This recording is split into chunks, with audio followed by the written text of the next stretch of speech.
vocês. Estamos de volta no nosso culto físico.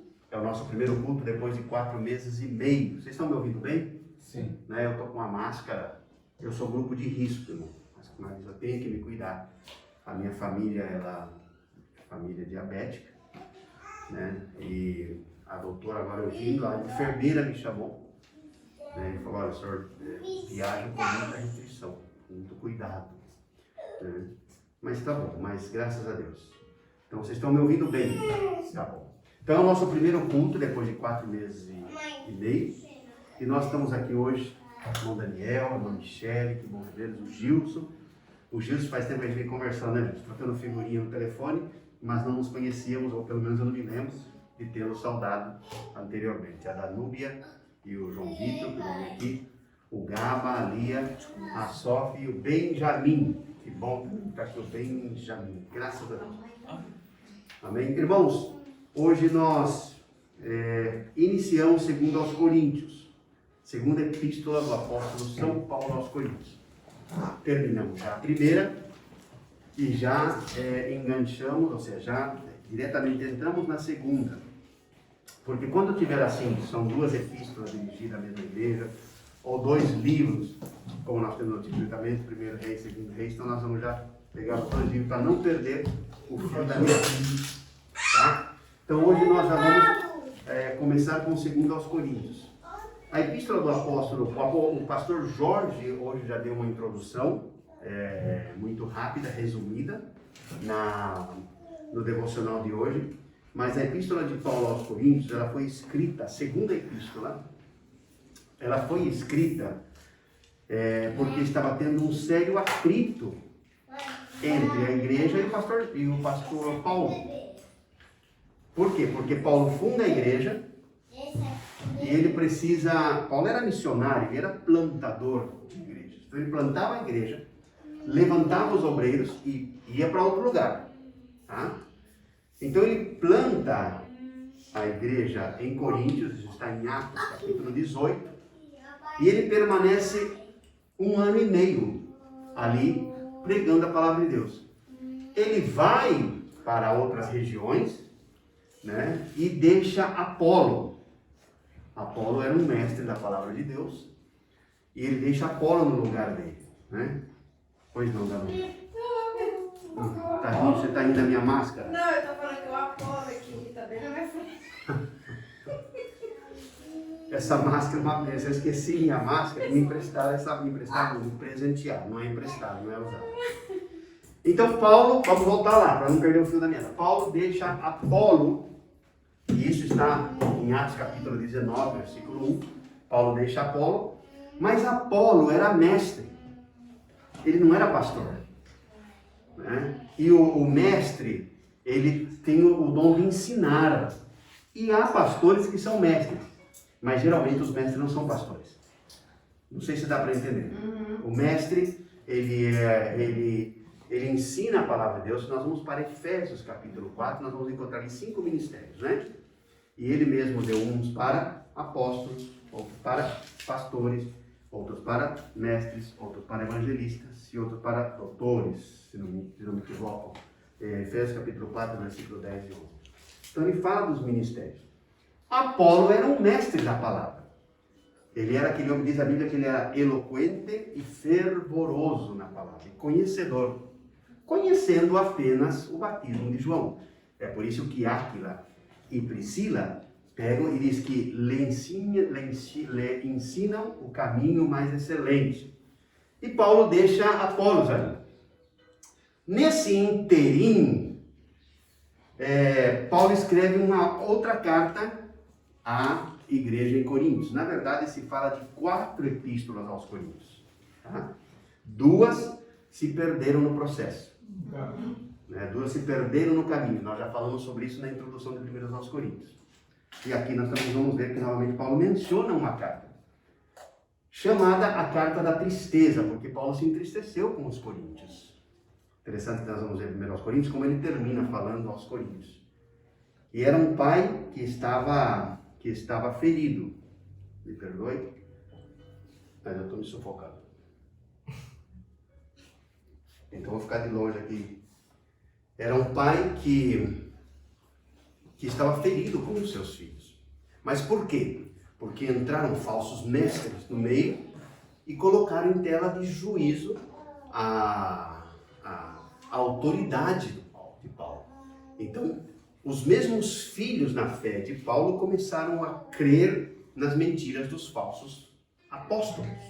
Nós vamos ver isso quando Paulo fala que, inclusive, os falsos apóstolos, eles se introduziram na igreja para trazer dissensão, e não era de se estranhar, porque eles eram falsos ministros, em que, inclusive, o mesmo Satanás se transfigurava em anjo de luz, se fosse necessário.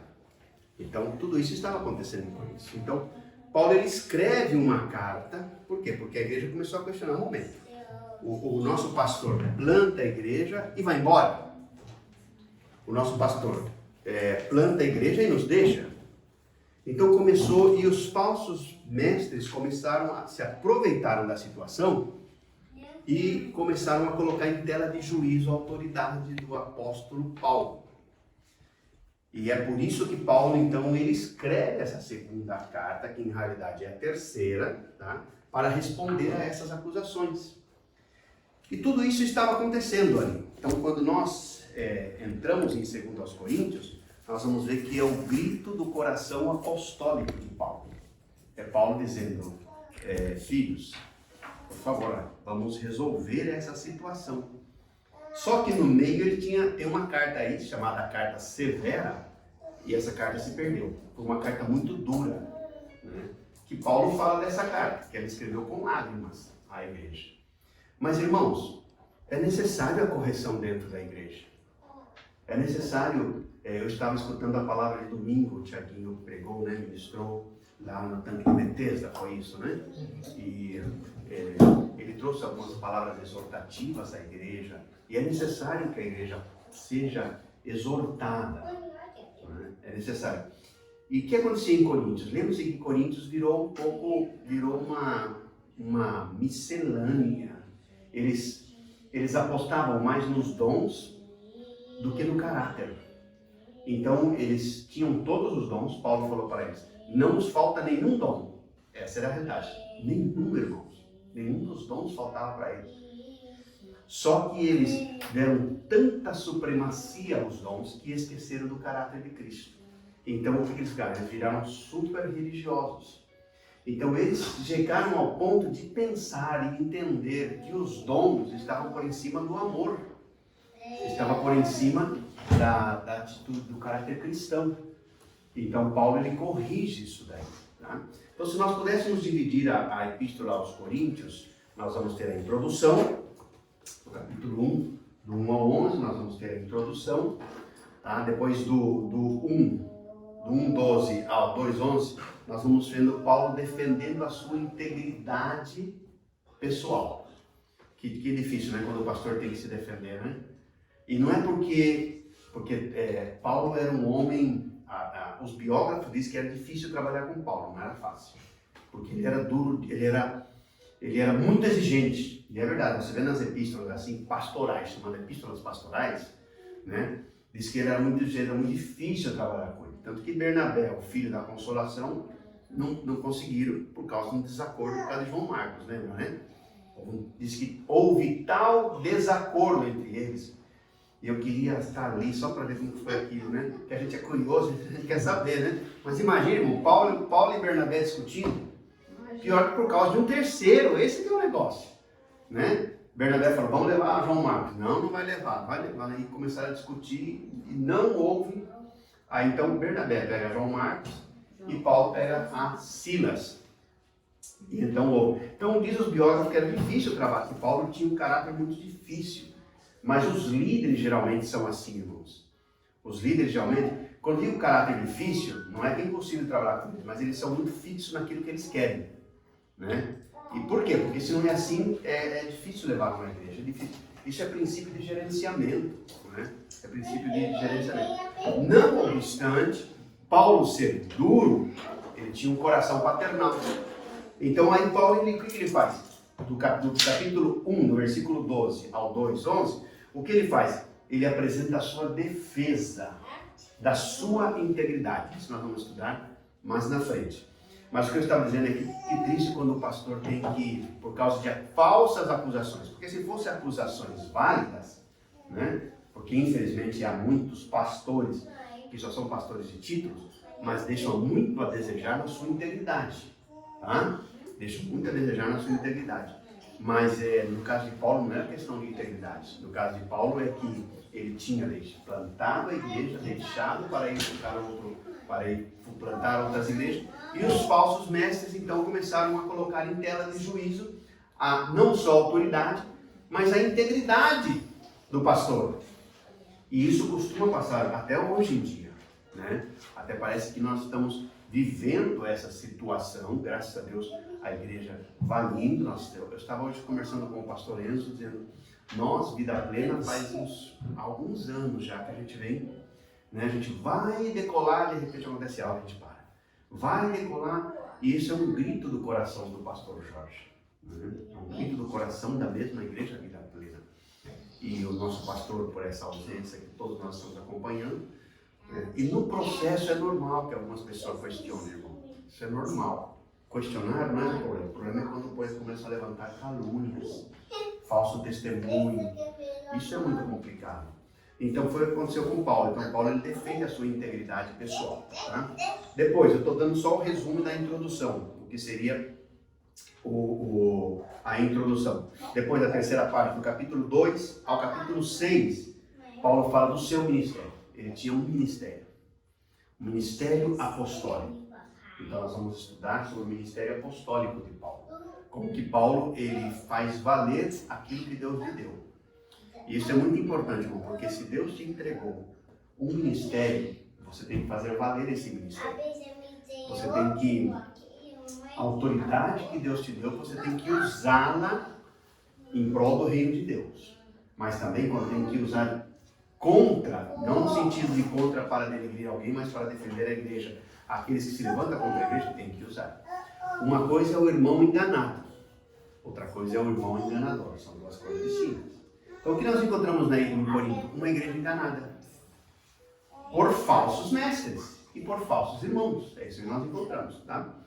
Depois nós vamos ver no quarto tópico, Paulo abrindo o coração para a igreja, capítulo 6 e o capítulo 7. Paulo abrindo o coração para a igreja. E ele fala, meu coração está dilatado por vós. E Paulo mostra a firmeza do amor que ele tinha pela igreja. E sabe, irmãos, é muito sério isso, porque poucos líderes abrem o seu coração para a igreja. Por isso que eu estou falando, parece que nós estamos vivendo Coríntios, né? O pastor Jorge mandou um vídeo domingo abrindo o coração para a igreja. Que foi posto só no culto, né? Esse vídeo não vai para a rede social, porque é para a igreja, não é para o mundo. Mas poucos pastores abrem seu coração para a igreja, falam, olha, assim eu estou, me ajudem nisso, orem por mim, eu estou orando por isso, né? Ao mesmo tempo, quando essa dilatação do coração, quando o coração se dilata, né? Quando o coração fala pelo amor pelas almas, acontece que pode também ser usado contra nós. Então você tem que pensar muito quando você abre o teu coração, inclusive como líderes. Não é todo mundo que entende, porque as pessoas pensam, não dizem, mas pensam que os líderes não podem ter problema. Não pode, eu não estou falando pecado, estou falando problemas pessoais. Não pode se desgastar, não pode chorar, não pode se ferir, não pode demonstrar tristeza. Sempre tem que ser um super-herói, e não é assim. Com Deus não funciona assim. E Paulo, então, nós vamos ver no capítulo 6 e no capítulo 7, que ele abre o seu coração para a igreja. Tá? Depois, ainda no capítulo 7, do 4 ao 16, nós vamos ver que Paulo recebe consolação através das notícias de Tito.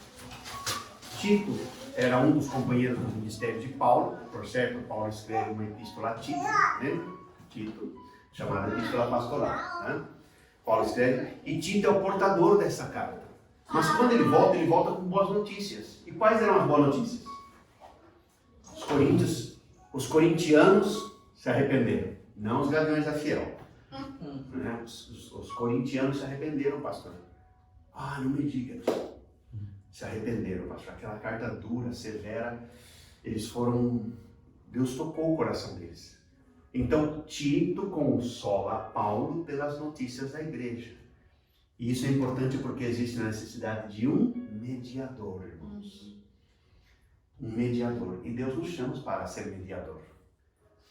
Mediador, é a pessoa que está entre dois fogos, né? É bala para cá, bala para lá e ele está no meio. E ele tem que apagar essa fogueira, tem que apagar esse fogo. Vocês sabem que Paulo ele se intitula de embaixador de Cristo, né? E qual é a função do embaixador? É função de paz. Apaziguar. Apaziguar. Paz é manter ali a paz.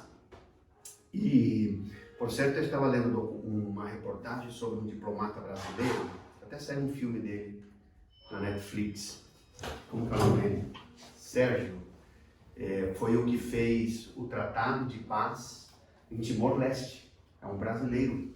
E até hoje ele é muito querido no Timor-Leste. Mas ele morreu no Iraque. Que parece que foi um atentado, mas o que fez esse embaixador? Ele trouxe paz. Então Tito era um embaixador. O que Tito faz? Tito traz segurança. Né? Paulo estava ferido, a igreja estava desconfiada, então precisava de um embaixador. Irmãos, eu pergunto se nós somos embaixadores de Cristo. Embaixadores do nosso lar, embaixadores da nossa família, embaixadores até na igreja. Nós precisamos de embaixadores na igreja. O pastor ele não pode atender a todos.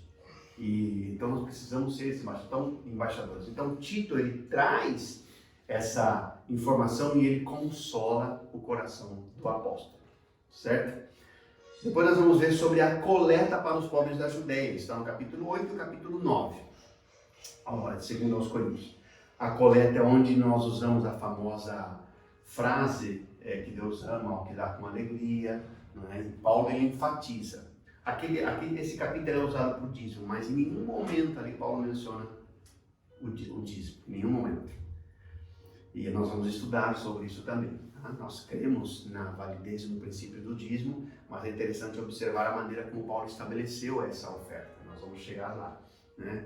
Para que os santos da Judéia fossem ajudados. Lembrando que Coríntio era uma cidade grande e uma igreja forte.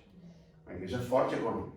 E Paulo esperava deles, porque como era uma igreja com poder aquisitivo, Paulo esperava que eles pudessem ajudar. Diferente da igreja em Macedônia, Filipenses, Filipos, a igreja de Filipos e outras igrejas na região de Macedônia eram igrejas pobres. Mas, curiosamente, quem mais respondeu ao ministério de Paulo não foi Corinto, foi a igreja em Macedônia. Sempre foi assim. Por alguma razão, parece que os pobres respondem melhor. Né? E alguém interpretou essa expressão, mal interpretou, dizendo que os pobres respondem porque eles têm mais tempo para buscar a Deus. Né? Bem-vindo, Linda, Deus abençoe. Um aplauso para a Linda, que acaba de chegar. Glória a Deus. E ia passar desapercebido, né, Linda? Vamos fazer a oração final para a pessoa. Não, maravilha. O importante é que você chegou. O salmista disse, melhor um dia na casa do Senhor que 1000 fora dos seus atos. Que bom, Linda, te ver, viu? Deus te abençoe. Graças a Deus. Estamos na introdução do 2 aos Coríntios, Linda. Então, nós estamos falando da coleta, né? E ali em nenhum momento Paulo utiliza a expressão dízimo. E nós vamos estudar sobre isso. Tá? Por quê? Porque é necessário que a igreja tenha o chamado Ministério do Socorro. Porque o que nós fazemos para ajudar outras pessoas? É o que Paulo incentiva aqui aos Coríntios. Paulo incentiva, olha, nós precisamos socorrer os nossos irmãos da Judéia. Eles estão com um problema. Então façam isso. A Igreja Vida Plena, nós já temos ajudado outras pessoas sem pertencer ao nosso ministério, mas temos ajudado. Né? Quando é uma iniciativa da igreja, e a gente apoia ainda quando não é também da igreja. Nós temos essa linha de princípio. Né? Aproveitando essa abertura, a Linda e a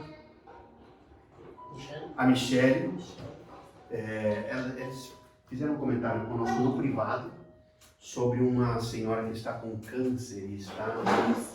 Uma moça. 27 anos. 27 anos. Ela está com câncer nos Está generalizado, pastor, está em estado de metástase, que eles já chamam. Né? Já tomou conta. Já tomou conta. Então elas tiveram a iniciativa de fazer uma feijoada, que vai ser no dia 15, é isso? E elas no privado estão conversando conosco e nós estamos respondendo, porque no grupo da igreja a gente só usa para a igreja. Né? Nós já falamos isso também com outras pessoas. Mas sim, os irmãos que quiserem contribuir, inclusive os Neemias já tem 5 encarregados aí, linda. Mas a vida plena, então. Por que eu estou falando disso? Aproveitando o ensejo. Então, nesse caso, Paulo fala assim, olha, tem uma situação de socorro aí, vamos ajudar. Tá? A iniciativa era da igreja de Coríntios para a Judéia. E Paulo orienta eles. Vamos fazer assim, vamos fazer com ordem, para que eles se abençoaram. Então, era um ministério de socorro. Resultado, quando nós queremos abençoar outras pessoas, então a gente estabelece uma maneira de como nós vamos fazer isso, como nós vamos levantar essas ofertas, como nós vamos fazer isso daí, certo? Então, quero aproveitar o ensejo porque isso vem também de encontro ao que nós estamos conversando. Vocês conhecem muita gente com necessidade, essa é a verdade. E o mundo está cheio de necessidade, irmãos, essa é a verdade. Então, quando houver assim algo, nós temos o chamado Ministério de Socorro. Nós temos a cesta de amor que está parada. A verdade é que a nossa cesta de amor está parada. Está parada por quê? Porque o coronavírus parou. Não é por outra coisa. Tá? Mas nós temos que potenciar isso. Como nós podemos fazer? Nós temos uma plataforma. Urgimos ter uma plataforma de socorro dentro das nossas igrejas. Para que possamos ter essas iniciativas. Para poder abençoar outras pessoas que necessitem. Mas lembrando-se, nós vamos também tratar isso nos cultos, nos domingos. Quando houver iniciativa, vamos conversar no privado, vamos trabalhar e vamos trabalhar com a igreja, vamos juntos, para poder socorrer as pessoas. Isso é muito importante. Vamos lá? Capítulo 10 ao capítulo 13, Paulo enfatiza a sua autoridade apostólica. Autoridade apostólica. Lembre que qual era o problema ali? Estavam questionando a autoridade do apóstolo. Então Paulo ele dedica 3 capítulos enfatizando a sua autoridade apostólica. E aí é onde ele fala sobre o assunto dos falsos profetas, falsos mestres. Vocês sabem reconhecer um falso profeta? É uma pergunta. Eu sei. Como se reconhece um falso profeta? Ele profetiza, mas não acontece. As coisas não acontecem e é diferente, porque quando ele profetiza, ele mostra soberba. Uhum. Certo. Tipo, que mais? autonomeando assim. Uhum. Ou seja, ele se exalta a si mesmo. Ele se exalta a si mesmo. Isso. Veja bem. Alguma coisa mais? Alguém Qual quer dizer é a algo? diferença entre profecia e revelação? Porque às vezes eu fico nessa confusão, que às vezes tem um que vai falando, eu estou te revelando isso. Mas é uma profecia que vai acontecer comigo, você está revelando. Então qual é essa diferença? A diferença da profecia e da revelação. Vamos voltar lá aos Coríntios. 1 aos Coríntios 14. Eu quero que todos profetizeis. Sim. A profecia no contexto de 1 Coríntios 14 não é a típica profecia que a gente entende dentro do contexto pentecostal. Eu tenho que usar esse termo contexto pentecostal porque é uma doutrina pentecostal. Tá? Ou seja, os pentecostais entendem que a profecia tem que vir acompanhada de línguas estranhas e soltar uma palavra profética. No contexto de 1 Coríntios 14, a profecia ali é a palavra. Porque eu quero que todos profetizem. Então, como todos nós podemos ser profetas? Como podemos profetizar? Porque a profecia, usando a palavra. A profecia ela pode ser tanto individual como para uma nação ou para uma... Pode ser. Pode ser também. Pode ser. Lembrando que no Antigo Testamento os profetas dirigiam espiritualmente a nação. No Novo Testamento os profetas não dirigem a igreja. Uhum. Os profetas fazem parte de um corpo ministerial. Porque existe o dom, a profecia como dom. Paulo fala isso aos Coríntios, né? O dom da profecia. E existe a profecia que pode pregar através da revelação da palavra. Mas a pergunta linda é qual a diferença da profecia e da revelação? Eu entendo assim, são os dois trilhos do trem. elas vão juntas. Mas a revelação necessariamente não tem que estar acompanhada de profecia. Quando nós entendemos que a profecia é a palavra de Deus. Revelação, Deus pode te revelar num sonho. Deus pode levantar alguém. Por exemplo, Paulo estava lá e veio o profeta Ágabo. Lembra isso? Ágabo. Pega o cinto de Paulo e fala assim, a quem pertence? O profeta não sabia de quem era. Tá? A quem pertencer esse cinto? Assim diz o Senhor, os pés e as mãos serão atados e levados para Jerusalém. Se não me equivoco. Opa, aí foi uma revelação. Entendeu? Deus trouxe uma revelação de algo que ia acontecer. Então, nesse caso, a profecia ela é exortação. A profecia tem 3 funções, lembra? Exortar, edificar e consolar. Essa é a função da profecia. Pode vir acompanhada de uma revelação do que vai acontecer com você. Ou não. Necessariamente não. Mas sim tem que trazer direção. Isso é muito importante. Por quê? O que acontece? Voltando lá nos profetas do Antigo e do Novo Testamento. Os profetas do Antigo Testamento, eles tinham autoridades, assim, uma autoridade tal, que os reis vinham consultá-lo. No Novo Testamento, você não vai encontrar o profeta dirigindo a igreja. Nem a profecia dirigida à igreja.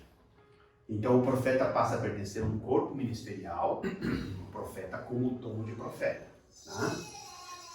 Que isso tem sido não tem sido potenciado, porque nós rotulamos o profeta só como aquela pessoa que num estado de êxtase recebe uma revelação e solta, e não como aquela pessoa que tem uma palavra de direção, que sim, em tal caso poderíamos associar também ao ministério de direção no pastoreio. Porque sem profecia, o povo se corrompe. Nesse caso, a profecia aí é a direção. Então, no Novo Testamento, você não vai encontrar o profeta dirigindo a igreja. E é um grande problema, porque tem muitas igrejas que são dirigidas por profetas e profecias. Esse é um perigo. Esse é um perigo que tem que ser dirigido, embasado na palavra de Deus. Então, o apóstolo estava sofrendo ali, ele estava sofrendo, a sua autoridade apostólica estava sendo posta em tela de juízo. Então ele estava sendo questionado. Né? Entre 1 Coríntios e 2 Coríntios houve uma etapa. Quanto demorou entre 1 Coríntios e 2 Coríntios, mais ou menos? Quanto tempo? Quem sabe? Entre a primeira carta e a segunda? 3 ou 4 anos. 3, 4 anos. Quem se lembra? Se fala mais ou menos de 1 ano e meio, se pode chegar a 2 anos. Quase 2 anos. Mas houve aí esse lapso, e lembre-se que, entretanto, houve uma outra 3 carta. anos. Entretanto, houve uma outra carta, chamada Carta Severa. E aqui eles falam que foi perdida? Então, a Carta Severa, lembra em 1 Coríntios que ele fala assim, eu já vos escrevi, uma outra carta perdida. Se fala de 4 epístolas aos Coríntios, né? Se fala de 4 epístolas aos Coríntios. E depois, no capítulo 13, nós temos a conclusão da epístola, ou seja, que Paulo ele conclui fazendo a conclusão final da sua epístola e agradecendo a Deus pela vida dos coríntios. Basicamente esta é a introdução. Então a gente vai já pegar a partir do capítulo 1, rapidamente, só para dar uma continuidade na introdução. Antes disso, alguma pergunta, algum comentário? Algo que aportar? O apóstolo Paulo, lembra, ele estava com o coração desgarrado.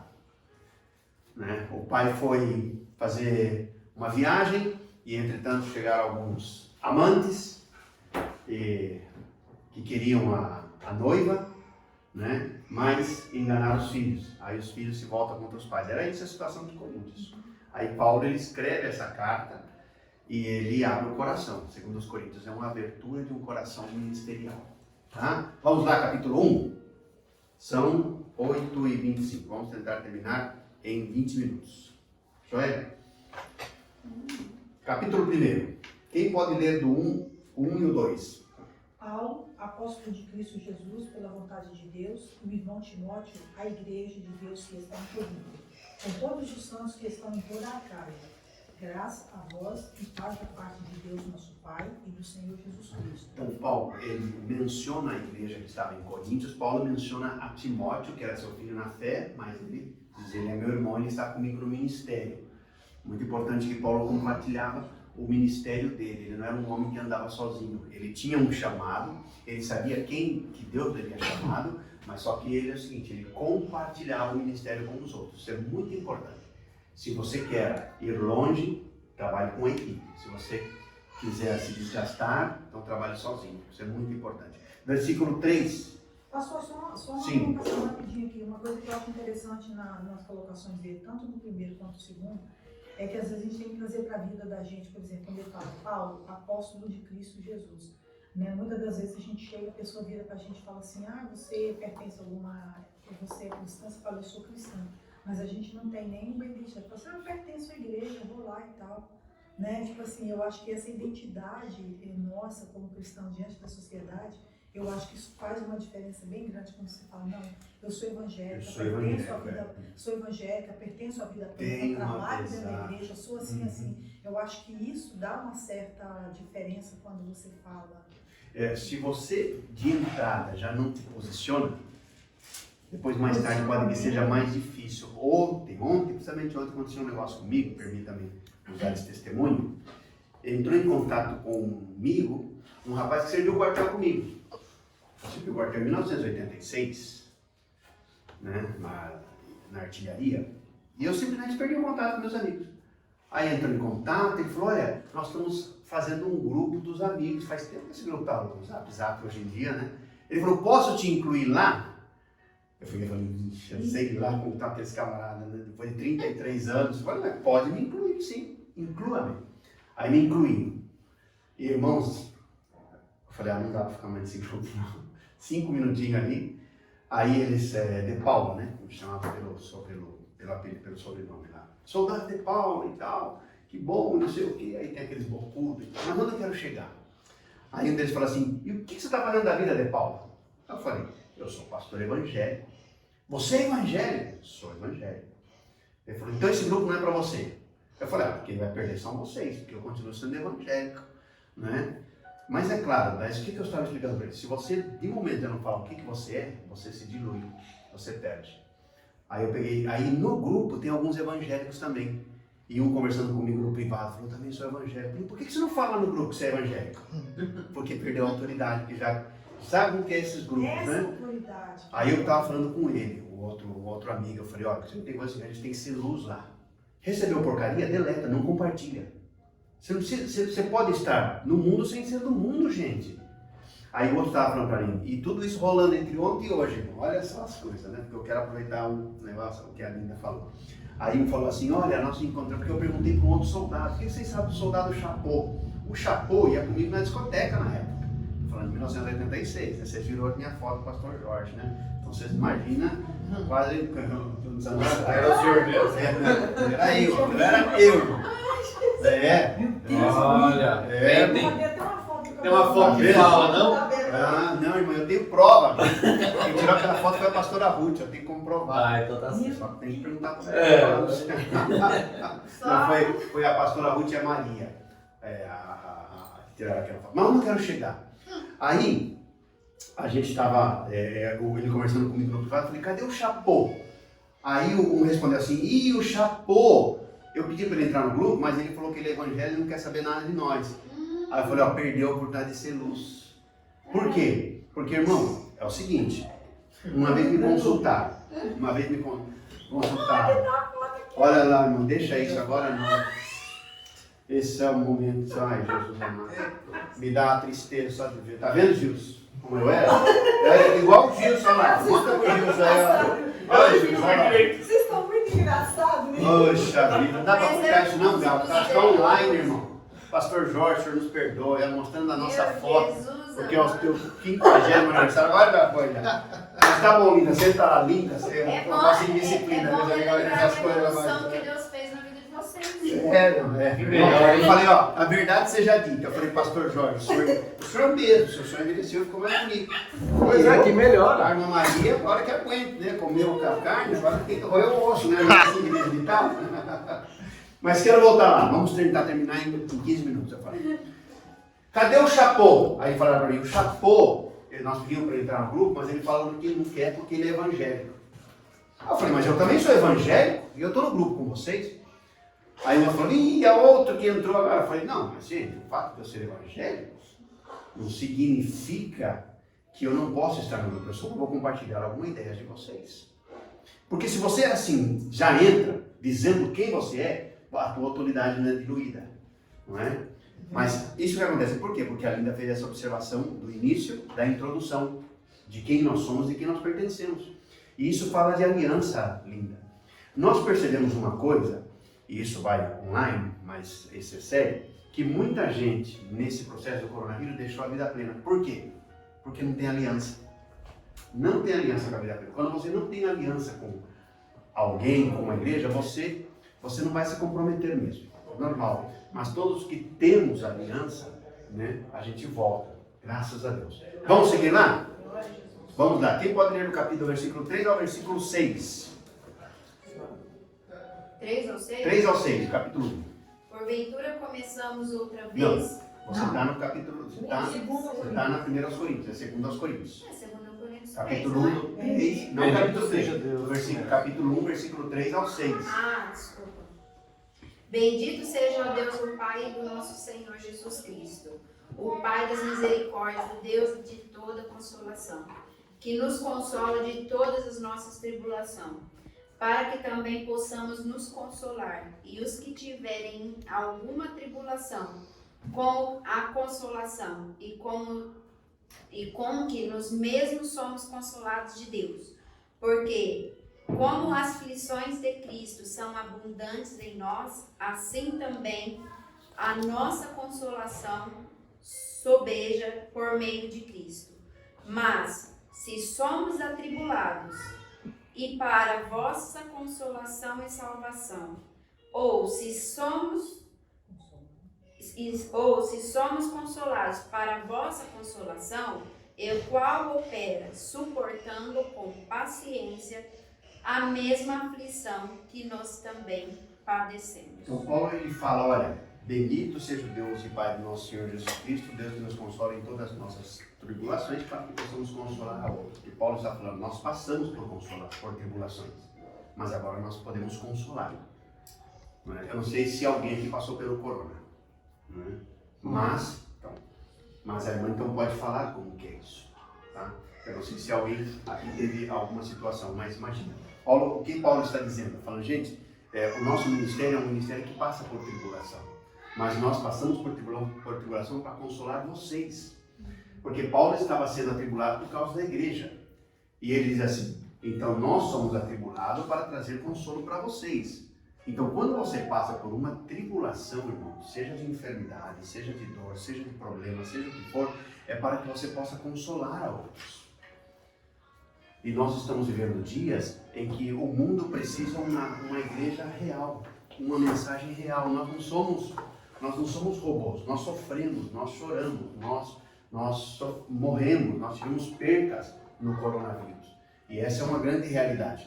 Então o que Paulo ele está dizendo assim, Deus, ele nos permite passar por aí, mas para quê? Para que nós outros, depois que somos consolados, porque a tua tribulação não vai passar, não vai ser eterna, irmão.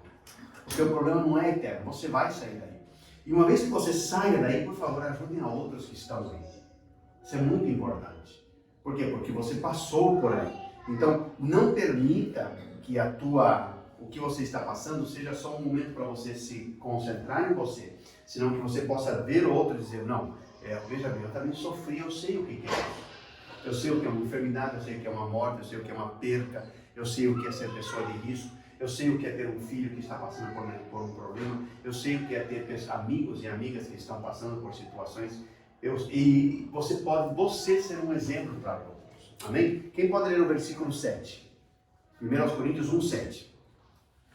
E a nossa esperança acerca de vós é firme, sabendo que, como sois participantes das aflições, assim o sereis também da consolação. Então, Paulo que ele fala assim, mas nós temos esperança a respeito a vós. Porque a igreja tem muita esperança a respeito ao pastor. Mas Paulo está dizendo, nós pastores também temos esperança a respeito a vós. Ou seja, porque assim que, como sois participantes do nosso sofrimento, também sereis da nossa consolação. Então, vocês sofreram conosco, mas também vocês vão se alegrar conosco. Vida plena sabe o que é isso. Não é? A gente vem num processo de muito sofrimento. Nós estamos começando a ver as feridas sendo curadas. E todos nós estamos consolando-nos. Né? É um novo processo para a vida plena. A vida plena está passando por um duro, mas um processo de aprendizagem, onde Deus nos está ensinando. Amém? Quem pode ler aí o versículo 8, o 9, o 10, o 8, 9 e o 10? Porque não queremos, irmãos, que ignoreis a tribulação que nós sobrevivemos na Ásia, pois que fomos sobremaneira agravados mais do que podíamos suportar, de modo tal que até da vida desesperamos, mas já em nós mesmos tínhamos a sentença de morte, para que não confiássemos em nós, mas em Deus que ressuscita os mortos, o qual nos livrou de tão grande morte livrará, em que esperamos que também nos livrará ainda. Paulo diz assim, olha, nos veio tão grande pressão que perdemos a esperança de vida. Mas nós não sabemos exatamente o que passou com Paulo na Ásia. Não temos detalhes. Mas houve tal pressão que ele diz assim, nós pensamos que íamos morrer. Foi tamanha a pressão. Mas confiamos em Deus que ressuscita os mortos. Será que ele estava passando por uma situação de morte? Não sabemos se é uma enfermidade, uma perseguição. Ele diz que ele lutou em Éfeso com bestas feras, né? Ou seja, pessoas que realmente vieram para destruir. Diz, mas Deus, que ressuscita os mortos, nos guardou. Ele nos consolou e também nos consolará. Então, irmão, veja bem. O Deus que guardou o apóstolo São Paulo, guarda nós também hoje aqui. O Senhor guarda a tua vida, guarda a nossa vida. O Senhor nos guarda na sua presença. Nós estamos num momento de muita temerosidade. O mundo está com medo. É uma espécie assim, né? Hoje eu via, quando eu saí um pouquinho, eu vi o pessoal todo desfrutando, mas temeroso, né? E vocês viram o que aconteceu com esse coronavírus? O ser humano agora está com mais medo do ser humano, né? Não está com medo de cachorro, de gato, de cavalo. Está com medo de ser humano. É isso que o coronavírus conseguiu fazer. Né? E aqui, eu não sei aqui, talvez aqui por ser uma cidade multicultural, mas lá nós somos uma cidadezinha pequena, então os imigrantes é como se nós sentimos assim, né? Nós que trouxemos o coronavírus para cá. Não, ele não foi, né? Mas o que acontece? O ser humano está com medo do ser humano. Mas Paulo diz assim, mas Deus nos guardou e Deus nos guardará também. Amém? Vamos seguir? Versículo 11, ajudando-nos também vós, com as vossas orações a nosso favor, orem pelo ministério. Separem nas suas orações, lembra do presbitério, irmão. Olha Paulo pedindo oração aqui. Pastor Paulo, ele era um pastor que pedia oração pelas ovelhas. Para as ovelhas, não pelas ovelhas. Orem pelo ministério, orem pela igreja, orem por nós. Vocês não imaginam, e hoje é um culto de ensino, a gente pode abrir um pouco do coração, a pressão que o ministério passa em tomar decisões, em como não ofender aqui, em como situar aqui, em como resolver isso, em como não perder isso, em como então, mas a parte disso, as astúcias de Satanás. Porque Jesus disse, ferirá o pastor e as ovelhas se dispersarão. Fica pisando em ovos, né? Oi? Fica sempre pisando em Sempre ovos. pisando em ovos e tal. E então Paulo falou assim, ora por nós, gente. Mas o que Paulo está falando é no contexto da perseguição. Mas ajudando-nos também vós com as vossas orações a nosso favor, para que por muito sejam dadas graças a nosso respeito, pelo benefício de que nos foi concedido por meio de muitos. Então, muitos foram abençoados, então agora vamos abençoar a outros. Então, orem pelo ministério, levantem um clamor, orem pelo pastor Jorge, sua esposa, a irmã Marcela, que também não é fácil, eles estão num processo, né? O nosso pastor está num processo, agora está retornando. A igreja está num processo, né? A igreja ainda está de luto, digamos assim, precisa chorar, a igreja vai chorar. E a igreja precisa ser curada. Em contrapartida, nós mudamos de local, irmão. Quando nós íamos decolar, né? Nós estávamos hoje dos pastores, saindo da William Straat, vimos esse local hermoso, irmão, precioso. Isso aqui é uma glória bendita, esse local. Veio o coronavírus, 4 meses. Não podemos fazer nada no online, segurando. Então, Paulo diz, ora por nós, por favor. Levante um clamor pela igreja. Amém? Vamos passar para a segunda parte? Versículo 12. Quem pode ler para nós? Porque a Do nossa, 12 ao 14. porque a nossa glória é esta. É esta. Porque a nossa glória é esta. O testemunho da nossa consciência. Desculpa, o que é a nossa glória? Testemunho da nossa consciência. Consciência limpa.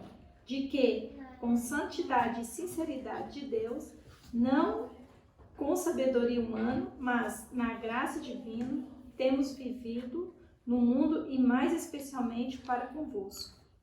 Porque nenhuma outra coisa vos escrevemos, além das que ledes e bem compreendeis, e espero que compreendais de tudo. De tudo. Então, o que Paulo está dizendo, olha, essa é a nossa glória. Isso é o que vocês têm que entender, o que passa conosco. Nós temos uma consciência tranquila, o testemunho da nossa consciência. Por quê? Lembre-se que estava sendo colocado em tela de juízo a autoridade e a integridade de Paulo. Agora, irmãos, coloque a nossa integridade e autoridade em tela de juízo, tudo bem, mas não coloque a nossa consciência. E aí fala do quê? De testemunho. Então, irmãos, quando falam de nós, que falem. Mas como está a nossa consciência? Tranquila? Não, a minha consciência é tranquila. Provérbios diz que o justo está confiado como um leão. Torre forte é o nome do Senhor, a ele correu o justo. Agora, verdade seja dita, até a alma de Paulo sofreu aqui. A consciência estava tranquila, mas o espírito foi abalado, porque era muita acusação, era muita mentira. E ele estava longe, não era como hoje, você resolve por zap, você faz reunião online, não era assim. Não dava tempo. E a igreja estava cada vez mais debilitando, enfraquecendo. Então Paulo fala, gente, a minha consciência está tranquila. E Paulo escreveu isso numa carta, para ficar registrado. Então, irmãos, a tua consciência está tranquila? Seja o que for? Amém. Eu dizia para uma pessoa ontem não, uma outra situação que me estava contando, e que falar não sei o que, de outra pessoa, e aí eu falei assim, veja bem, você esteve ao lado dessa pessoa quantos dias? Ela falou, eu estive 45 dias ao lado dessa pessoa. Eu falei, nesses 45 dias, você viu algum desvio de conduta do que estão falando dela? Eu falei, não. Eu falei, então você agora tem que ficar com o que você viu e com o que você ouviu. Pesa na balança. Pesa na balança o testemunho. Então, irmão, eu fico imaginando como é possível que uma palavra desmorona todo um testemunho, irmão. Como que a pessoa... A palavra mata. E Paulo diz isso, né? Ao testemunho. O Espírito vivifica. Exatamente. Vamos lá. Versículo 15. Quem pode ler do versículo 15 até o 18? E com essa confiança quis primeiro ir ter convosco, para que tivesses uma segunda graça. E por vós passar a Macedônia, e de Macedônia ir outra vez a ter convosco, e ser guiado por vós a Judeia. E liderando isso, usei porventura de leviandade, ou que delibero,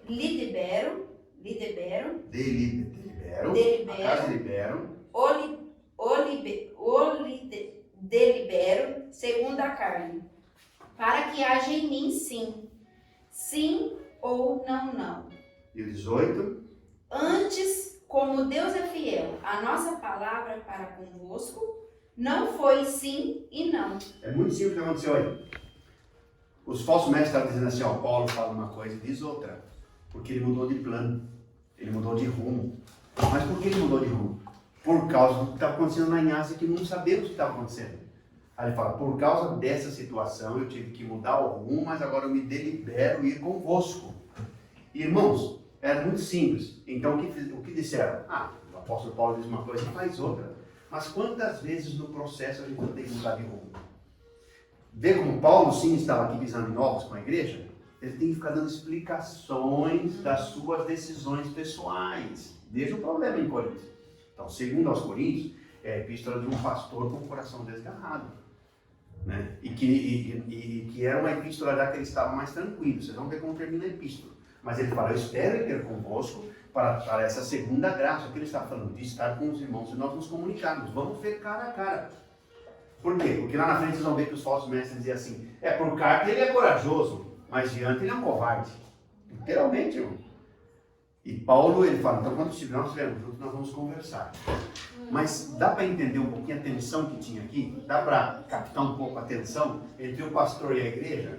Que difícil, irmãos. Joaquim, homem de Deus, entra, aqui é o lugar para ti, mira. Vem, passa por aqui. Cuidado aqui na câmera, você está gravando. Pode passar. Joaquim, mira. Dios te bendiga, Joaquín. Bienvenido, cielo de Dios. Hombre, te has perdido. Depois, irmão, ensina o Joaquim como ele chegar aqui sem se perder. Então vocês entendem a tensão que tinha ali, irmãos? A igreja, uma pressão tremenda por causa dos falsos mestres, e Paulo uma tensão tremenda por causa da igreja e por causa dos falsos mestres. Aí Paulo podia muito bem ter dito o seguinte: eu não vou me desgastar com esse povo, eles que se virem. Mas Paulo fala assim, não, eles são meus filhos. E quando se trata dos filhos, irmão, você sabe, você enfrenta leões por causa dos filhos. Né? Lembra aquelas duas mulheres, né? Que o filho é meu, não, o filho é meu, não, o filho é meu. Salomão fala o seguinte: pega a espada, parta no meio, metade para cá, e acabou. A mãe diz que as entranhas dela, né? Sabe o que é isso? Né? Não, deixa com ela. Aí Salomão fala, é dela. Então, irmãos, a gente chora, a gente se estremece pelos filhos. E é o que Paulo estava fazendo. Paulo estava nessa tensão, tendo que se justificar, e ele passa a dar explicação para a igreja do que estava acontecendo com ele naquela situação. Então ele começa o quê? Ele começa a dizer à igreja, por que ele demorou? Olha, eu demorei por causa disso. Ele começa a dar explicação para a igreja. E é tão difícil quando o pastor tem que dar explicação, não porque não temos que dar explicação, mas quando há por detrás, quando há manobras por detrás tentando derrubar o ministério. Aí o pastor ele tem que dar explicações, não porque ele não der explicações, mas assim, puxa vida, seria tudo mais fácil se vocês crescem no que está acontecendo. É como que assim, a minha palavra perdeu a autoridade para vocês. E é o que Paulo está falando, isso é a Epístola aos Coríntios. Vamos terminar? Vamos lá.